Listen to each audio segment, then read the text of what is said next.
Hey, everybody. Welcome to the Mic'd Up State podcast. I'm your host, KT Temple, and I am here with our fearless leader, our regional director, Marybeth Olive. How's it going? Hey, KT, how are you? I'm good. So, Marybeth wanted Just to flew do an in. episode. Sorry. I said I just flew in. I just flew in. My Yeah, father would say, "Oh, your arms must be tired." But no, I just flew in from Rochester.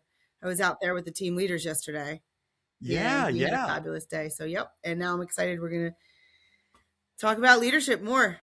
Yeah, so last week we had our ALC clinic for our region, and we realized that we needed to do an episode all about the ALC and what that means and what that does for its agents, its leadership, for its offices. So Mary Beth's going to help us break down what that is and give you guys an idea, maybe something to aspire to as well, and also just understand the resources that you have available to you.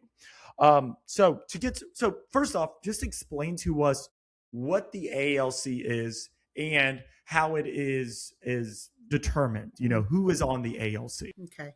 So, our ALC is an associate leadership council.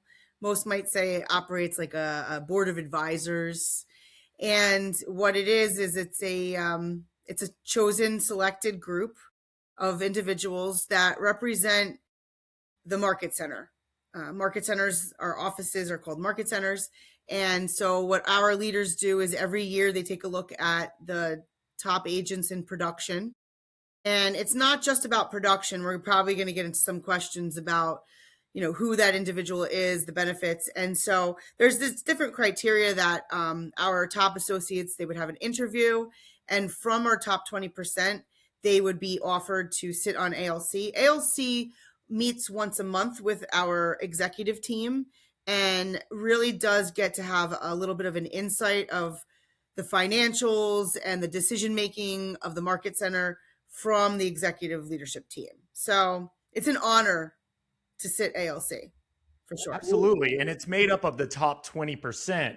So how are members actually selected? And what was your reaction when you were, what is the reaction when you're inviting someone to join? One of the things that I've been in a bunch of meetings lately, and at the end of the day, leadership is everything. People are attracted to the leader. When you can show up as a leader that cares about building their business, the agent, right? Their business cares about helping them have financial success, profitability, a great place to work culture. You want to find agents in the market center that align with that vision as a leader. And so through the interview process that our leadership teams are guided to, everybody should get interviewed that fits the criteria. And then it should be an honor to sit on ALC. Now, I know, KT, and you've been around KW, that I'm sure, and I had to fail my way through leading ALCs. I'm sure you've seen some ALCs that weren't as effective as they could have been, right? Maybe they were the Absolutely. wrong people were chosen or invited, or that maybe the value was. And I myself, 15 years in the role as a team leader, I definitely can say my first couple years leading an ALC meeting was not like the last 3 years. So, you grow in that role, but it is a place where the voice of the agent can come to the table and the leaders can make better decisions, and hear the voice of the agent. And to be realistic, it's a year-long commitment. Lives change, businesses change, and things happen.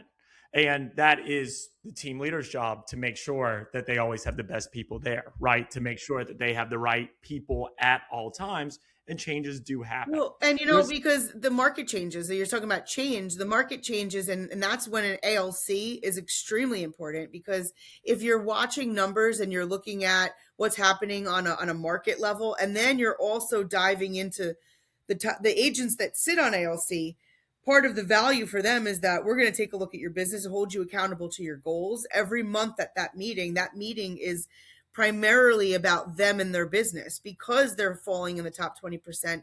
If their business is starting to slow down, or their business's inventory starting to accumulate, we would question, okay, what is the market doing? And then I would say, well, how come you're outperforming the market?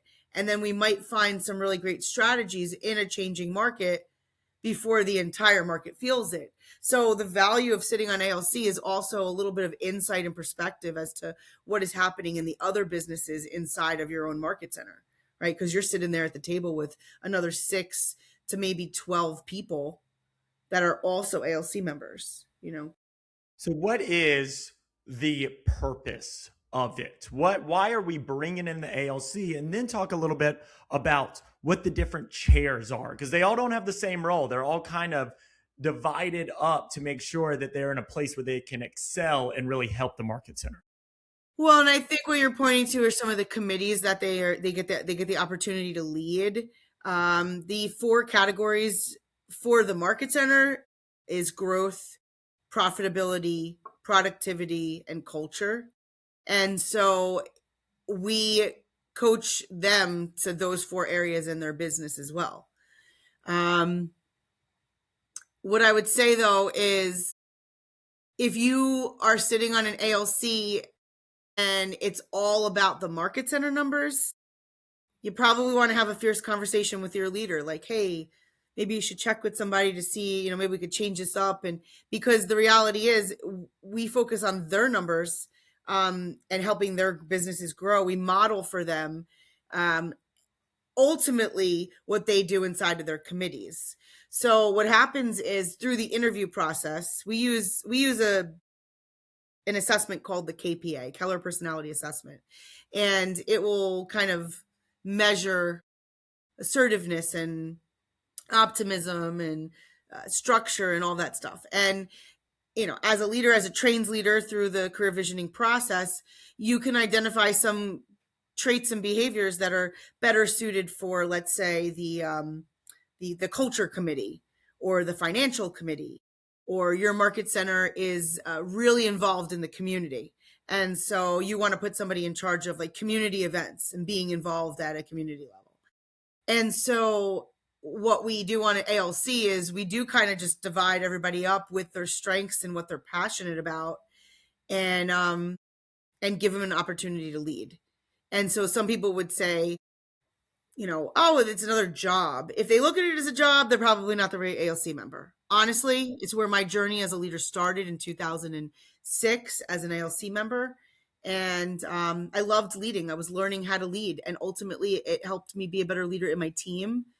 And also as I think a wife and a mom in my family, in my church. So.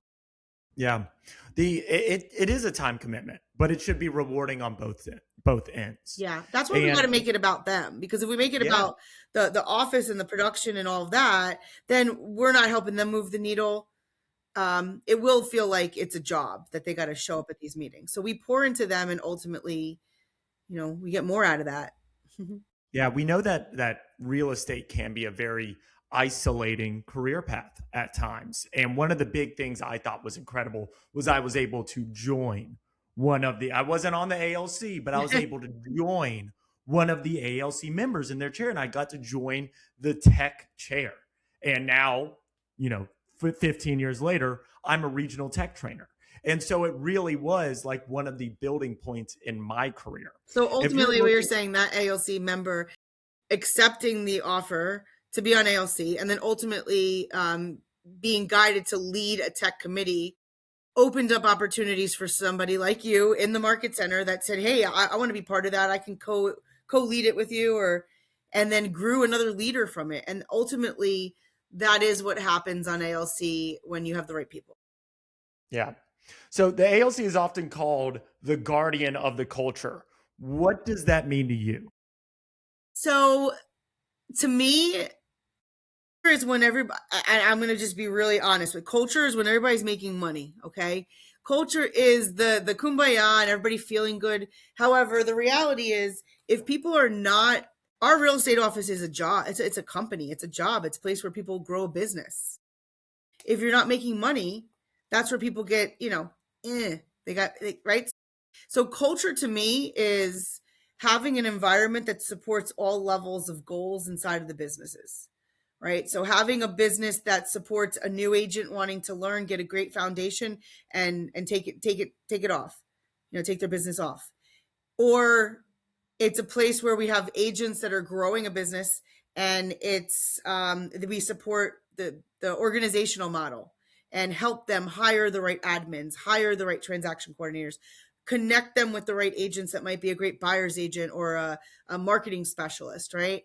So I think culture, a lot of times people would think culture is having a social once a month.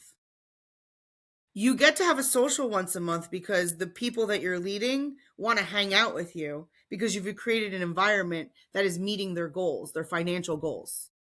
And that's what I'm glad you asked that question, because culture is not just putting those events on to put the events on. Yes, you want to bring people together and create small groups and communities. KT, you're doing a great job of launching the YP for the region with Shay and Sam and all the friends. So creating small groups, great. But yeah. Yeah. So one of the big things, if you're thinking about, your team leader approaches you, right, and says, we want you to be on the ALC, one of the big benefits is the fact that you get to mastermind every month with the top 20%, people in the top 20% of your market center. Do you have a story, or do you have something that stands out to you from one of those masterminding sessions that left you going, wow, okay, I'm in the right group of people? Well, yeah. I mean, when I had launched the Hoboken Market Center, I remember in New Jersey, there was a time where the beginning of the meeting is motivational, it's inspirational. They're always crying a little bit, right? And then we get real vulnerable. Yeah. And It's a then safe space. it You're is. around people dealing with these same problems you're dealing with right now, right? You're never alone in this. But oftentimes, again, we get isolated. And it's just such a wonderful thing to get to share those with people. And they're in your backyard, in your market. They're not on Instagram or social media where you can't really see them. You see them, you know them, and then you're able to also get a little insight to their business and what challenges they're having, what wins they're having. Yeah, so ALC is much more than just a group of people that meet once a month or lead a committee. So a lot of our, for me, I do like a word of the year. Do you ever do that? Yeah. Yeah. So like, do you have a couple suggestions of maybe like an ALC word of the year that you're thinking for 2026 with this new group coming in? I don't, but we can think about that because Okay. there's been times where it was like recharge, or in 2020 it was vision, right? Like, and then that went to crap, but but that was the word, like vision, and then March 13 happened. So, but that's a really great thing to do. And here's what I would say, KT. Every ALC is so different, right? As I work with all of the market centers, our 7 awesome market centers, and our leadership teams are different. The people are different. So I would challenge each leader to kind of survey that and see what's important.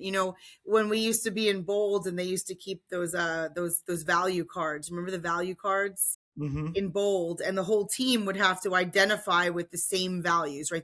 The same core, I don't remember, 5, 10, I think it was 10, right? So here you are, you got 50 value, and you come up with this, and then you can align to that, right? So yeah. So from a leadership perspective, what's the biggest single factor that drives the profitability of this? What if I'm the TL and I'm looking at my ALC, what am I looking for that's going to drive profitability to the market center? Because I think we have to say we do profit share.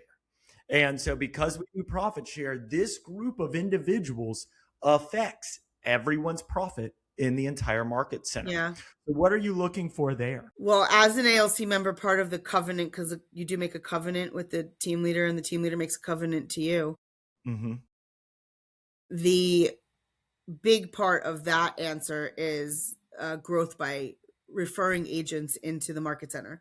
These agents that are selected for ALC are taking an honorable role as a representative of the company. And one would assume that there's a lot of integrity in that person, and they love where they work. They've chosen Keller Williams, and they love the values and the opportunities and the environment and the culture and all of that. And so if you love something that much, you refer a friend, right? Mm-hmm. To your point, Most people will go out there and refer a friend to something like, oh, you guys got to try this restaurant. It's amazing. Or, hey, I got this Arizona green tea. It was just amazing. Like, you got to try that. No endorsements, right? No endorsements at all. In our world, to your point, we have an office in our system, and for a little while, like, profit share gets weird. Don't talk about that or whatever. One of our offices is hitting a $6 million lifetime profit share give back to their agents. Yeah, $6 that's million incredible. that would have went into owner pockets. But because agents in that market center, that specific market center, helped, build the market center, helped refer agents and grow the market center with agents in their backyard that they like working with, that have the same type of values. And then your team leader is skilled, trained to have those consultations and see if we're right for that person. All they got to do is refer. So that is the biggest piece that they can do. They also do production. Let's not, their production, not by means of company dollar and what we make on them, their market share, their reputation, the attraction, that agents that they don't even refer. I've had people go like, wow, you know what? Rich works there. That's a great office. It must be a great office if Rich works there. Yeah. And you asked me a question before, I didn't answer it completely. It was about that time where, like, the ALC, like, culture, right? Yeah. I just said Rich, right? One time Rich shows up, and Rich is like, Lionel, like, Snoopy blanket, doom and gloom. And it's like, what's going on, Rich, right? His business was so turned around. He was going through something really personal, right? And it was affecting how he was showing up at work. And so a quarter goes by, and 3 months in a row, Rich's business is down, down, down. The entire day, the entire meeting just turned to, okay, Rich, what's really going on? How do we help you? Where do we give you leverage? Because he had moved. So he couldn't even service the amount of clients he was naturally servicing because he was 40 minutes away and in like 4 different markets, right? So the team decided, hey, we got to help Rich, because if Rich is feeling this way and he's a downward spiral, we can't let him go down. And that was like one of the best, like, professional cultural moments, community, right? ALC exemplified at the highest. So that's incredible. Yeah. So is there anything I didn't ask you that you think is really important that we should talk about the ALC? I just think that it's the stepping stone for all leadership positions. It's not something that, you don't go into it saying like, I'm going to be, the OP, the team leader. I'm going to, but you go into it going like, wow, I got recognized in the office, and maybe I do have something to say. And so it goes from this not really understanding why you take the opportunity to then a year later, like, discovering things about yourself as a leader in your business that you might not have, and developing your leadership skills. What happened for me was I didn't choose to be the team leader right away. I sat on ALC for a couple of years. And from that, I also became, like, at the local board, I became the associate's chair. Like, I sat on the board, and I started doing those things, right? And which to me is such a missed opportunity. I don't see a lot of KW people doing that. And I think it's such a great opportunity to go do. We actually, Kelly Barbas over in our Buffalo team, yesterday, she was just inducted as the Women's Council president. That's amazing. Yes. And we also have Allie. She is the president coming in for her board, or MLS. Chuck Hilbert in Rochester, he's the president for his MLS. So we do sounds like I just got 3 new episodes coming to the podcast. Oh, you got to get Chuck Hilbert on. He's like, stories for you. Yes, and I would this love is what happens, Marybeth, for these podcasts. If you say someone's name enough, they eventually show up. Yeah, poof. Yeah. So, what I would say though is, it went from that to leading at a board level to me recognizing I love leadership because I've been given this opportunity to teach a class once a month, bring in a speaker, show up at the office meeting. And what happens was that, like, we always talk about this baton that gets passed, right? I want you to take it from me, KT. Go ahead. You want my job? Take it from me. And my first OP, when I was her ALC member, it was like, I think you could lead the office meeting, but you got to take it from me. And she went away for like something.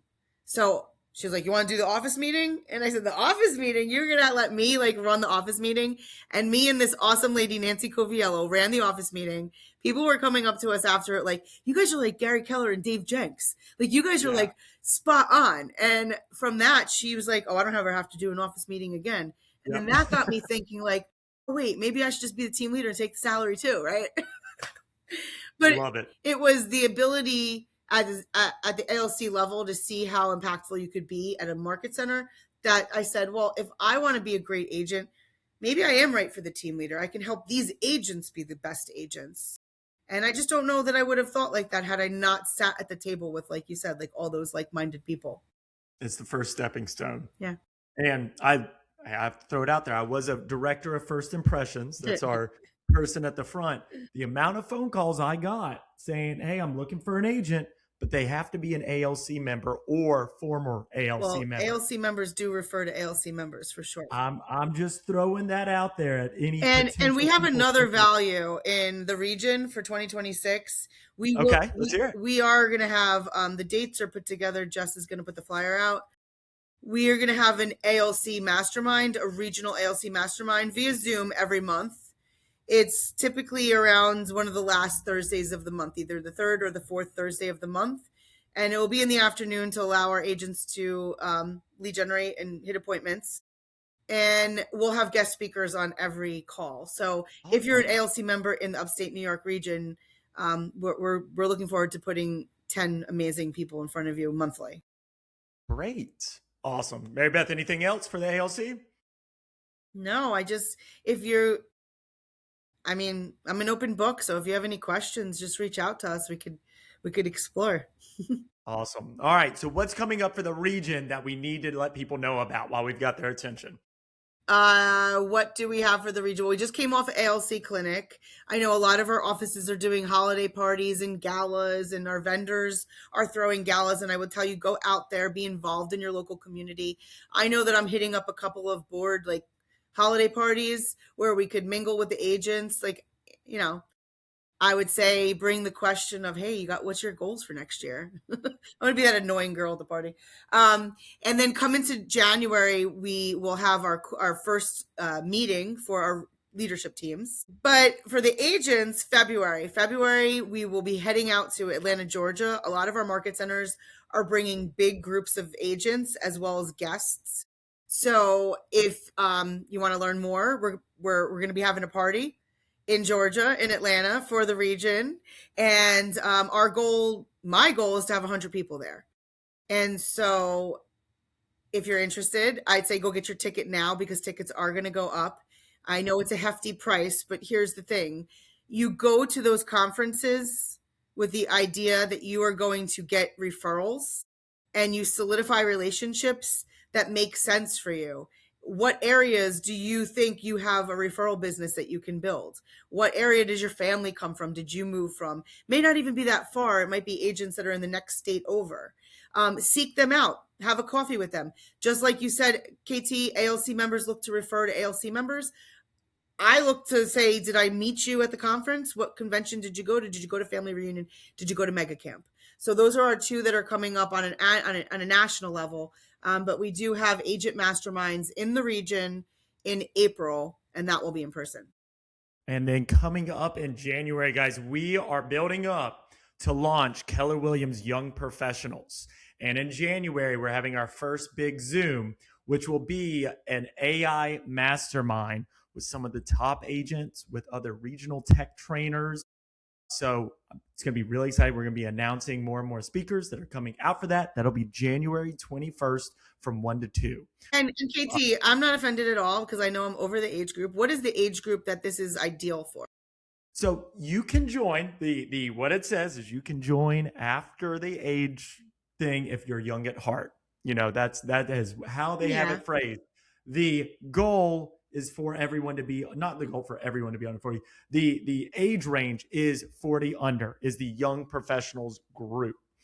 And so and I think it's a perfect opportunity as we see the age of first-time home buyers rise, that median age. It's so important to get in these communities and figure out how we can to other people who are under 40 talk about the gift of owning property and owning a home and what that can do for them.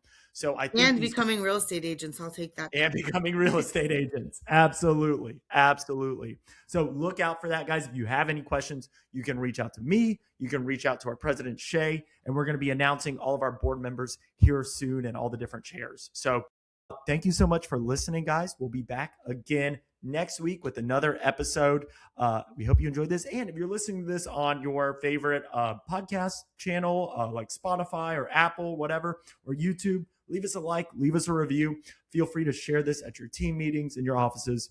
Hope you guys enjoyed it. We'll see you next week. Bye.